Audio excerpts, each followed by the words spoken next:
41% e të rinjeve kanë qëndrim pozitiv ndaj bashkimit evropian, por skepticizmi po rritet, pothuajse gjysma nuk besojnë se Maqedonia do të bëhet pjesë e BE-s së shpejti.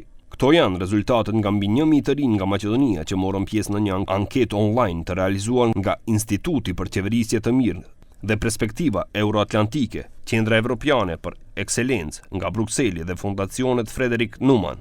Korrupsioni është përmendur më së shpeshti si pengesa më e madhe për integrimet evropiane, madje 84% e të rinjeve konsiderojnë atë si problem kyç. Pasaj vinë mosmarrveshjet bilaterale dhe mosbesimi në institucione. Но досега не биле создадени реални услови за евроинтеграција, не биле создадени реални услови за вклученост на младите во процесите.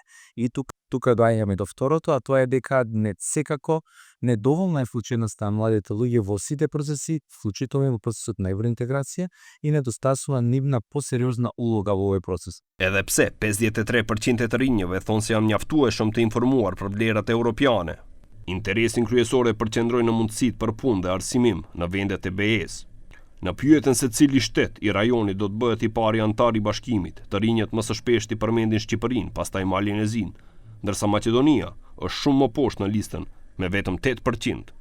На врвот на листата на очекување за влез во следните 5 години во Унијата се токму Албанија и Црна Гора, и сметам дека тоа е резултат на се погласните укажувања од страна на Европската Унија, меѓутоа од самите земји како Албанија и Црна Гора, дека се навистина најнапред во процесот и дека постојано отвараат нови поглавја, напредуваат на патот, и дефинитивно младите се добро информирани, колку ние да сакаме тоа да го толкуваме на различни начини, јасно знаат и ги следат ваквите информации.